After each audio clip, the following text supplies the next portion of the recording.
avec Paul Bureau de la Banque de Lubac. Bonjour Paul.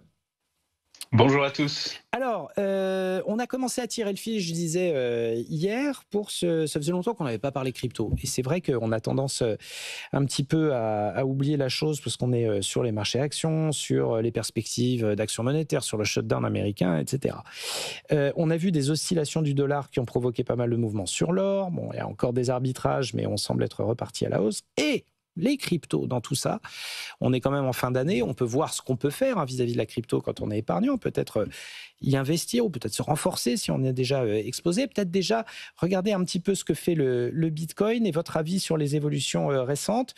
Bon, on a l'air de s'être bien posé sur les 100 000 $, mais au-delà, ça a l'air d'être un chemin un petit peu plus compliqué, on va dire. Oui, c'est une très bonne remarque. Ces 3 derniers mois, en fait, on a assisté à une phase de consolidation du marché, hein. Le marché a digéré les hausses du premier semestre. Et puis, on a pu voir un petit peu l'intérêt institutionnel qui crée une pression à l'achat. On a vu les ETF spot Bitcoin qui continuent à accumuler du Bitcoin, ce qui explique peut-être que les drawdowns, quand on atteint les pics historiques comme il y a pu y avoir en octobre, sont moins importants qu'avant. Et puis, on a aussi pu voir le numéro 2, hein, celui qu'on avait tendance à classer dans la catégorie des altcoins, l'Ether, hein, sur la blockchain Ethereum, avec un fort intérêt institutionnel porté par toutes les discussions sur l'ETF spot, mais surtout le fait qu'on parle maintenant de finances décentralisées, tokenisées, sur lequel quasiment toutes les opportunités se trouvent sur Ethereum. Alors En oui, fait, on n'est oui, plus... oui, vous parliez du Bitcoin et d'Ethereum, et j'allais dire, on avait l'habitude de donner le cours des principales autres crypto-monnaies hein, dans cette émission, le Dogecoin, le Shiba Inu, l'XRP, et on a l'impression que tout ça, c'est un peu disparu de la carte, vous trouvez pas? Et oui, et en fait, assez souvent, quand on observe hein, les cycles, le bull run, qui en général est suivi de ce qu'on appelle la altcoin season, ici, ça a été un petit peu différent cette fois-ci. Et je pense que c'est le message qu'il faut retenir, c'est que la crypto, c'est assagi, hein. La crypto, c'est plus un pari extrêmement complexe. La crypto, maintenant, a été assimilée, notamment les grands noms comme le Bitcoin et l'Ether, à une stratégie d'investissement. Et on a pu voir les Ethers, on a pu voir toutes les sociétés qui incluent ces actifs dans leur trésorerie ou en font même le pont de leur stratégie. CF, stratégie aux US, mais aussi beaucoup de Bitcoin Treasury Company en Europe et en France, notamment avec Capital B. Euh, les altcoins, il y a eu ce qu'on va dire la loi de la jungle, hein, la loi de l'évolution. Il y a eu un assainissement profond ce qui est à mon avis bénéfique pour le marché des cryptos, hein. Il y a plusieurs millions de coins là où dans le dernier bull run, il y en avait 55 000. Aujourd'hui, on parle de 15 millions de coins. Il était temps que le marché s'assainisse et que le marché se recentre sur des projets qui ont une valeur ajoutée, que ce soit en termes de technologie, de cas d'usage ou d'innovation. Oui, j'allais dire, si le marché se resserre finalement et se resserre autour de pas mal d'acteurs de grande taille qui sont les principaux intervenants sur le Bitcoin ou sur l'Ether, est-ce que vous n'avez pas peur que justement tout le bien fondé des crypto-monnaies, c'est-à-dire la décentralisation, ce soit un peu un coup d'épée dans l'eau, dans le sens où voilà, on se retrouve avec les principales crypto-monnaies qui sont au contraire très centralisées autour de quelques acteurs? Oui, c'est vrai que ça pourrait porter un challenge, cette fameuse décentralisation. On en est encore extrêmement loin, hein, sur que ce soit le Bitcoin ou l'Ether. Quand on regarde les plus gros porteurs, on est encore très loin de personnes, que ce soit dans le minage pour le Bitcoin ou que ce soit dans le proof of stake du consensus Ethereum, on est encore très loin d'acteurs qui sont capables d'orienter ou de complètement décentraliser le protocole. Et je pense que les cryptos qui sont en risque, on a vu des cas assez récents hein, sur des tentatives de prise de contrôle de chaîne, ne sont pas celles dont on parle, ne sont pas les cryptos du top 10, ne sont pas les grandes cryptos qui ont commencé par la décentralisation avant d'ajouter des cas d'usage. Ici, celles-ci sont encore loin d'être centralisables. Et ce n'est pas un risque que courront même le top 50 des cryptos dans un avenir et proche et même moyen terme.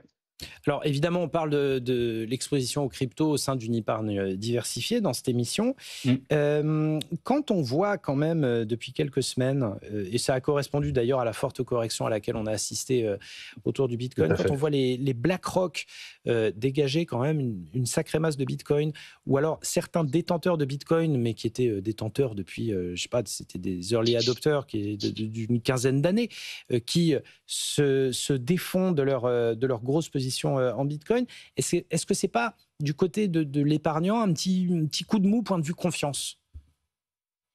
Oui, alors il faut aussi regarder que, dès qu'il y a un gros mouvement sur la crypto, ça fait la une des Mmh, journaux spécialisés crypto, tout le monde en parle. mmh, Des mouvements de cette taille-là, en Europe, on en voit quasiment au quotidien, hein, entre les grandes banques, européennes traitant de la crypto et même les acteurs innovants, il y en a aux US, il y en a dans d'autres endroits, notamment en Asie.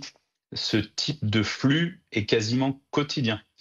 mmh. La chose qui est importante, c'est que les gens regardent beaucoup les wallets qui étaient là depuis longtemps et qui n'ont jamais bougé pour en faire une news, pour essayer d'en tirer des conclusions. Mais pour le moment, dans la crypto, on n'a pas d'analyse financière précise. C'est le cas d'usage et le sentiment qui soutiennent le cours.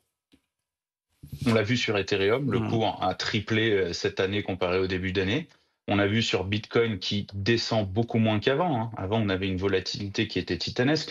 Et le fait que des acteurs comme Strategy continuent à accumuler, le fait que les ETF spot, que ce soit Bitcoin et Ethereum, continuent à accumuler, et le fait qu'on voit des institutions continuer à acheter du Bitcoin, quel que soit le cours notamment, et de l'Ether, montre qu'on n'est plus dans le Far West. On est Mmh. dans des gens qui considèrent la crypto comme une part de leur stratégie d'allocation.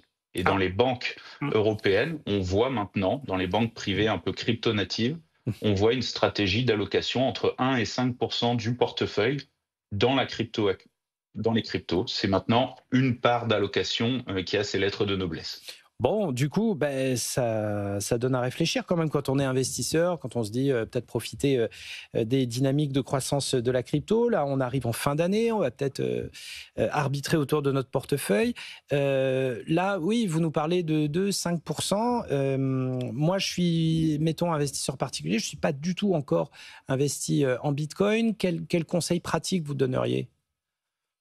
Et c'est là où on a vécu une année 2025 très importante, hein, avec l'arrivée de la réglementation MiCA, qui Mmh. pose des normes où enfin tous les acteurs de cet écosystème parlent le même langage et ont les mêmes règles. Et pour l'investisseur particulier français, je vous rappelle que la France était pionnière sur ces sujets avec la loi Pacte en 2019, hein. Pour l'investisseur particulier français, il faut passer par des acteurs réglementés qui ont obtenu l'agrément MiCA. C'est très important, ça vous couvre, ça vous met dans un environnement de sécurité, de conservation de vos cryptoactifs, et ça vous permet d'appliquer une stratégie patrimoniale à cette classe d'actifs. Mmh. Effectivement. Et donc, on va retenir ça parce que c'est véritablement peut-être la bonne question à se poser en cette fin d'année. On rappelle hein, aussi le Bitcoin, l'Ether et l'ensemble des cryptos qui constituent aussi un petit concept de réserve de valeur alors qu'il y a beaucoup de volatilité et notamment du côté du dollar. Paul Bureau de la Banque de Lubac, merci infiniment d'avoir été avec nous hein, pour nous donner quelques pistes d'investissement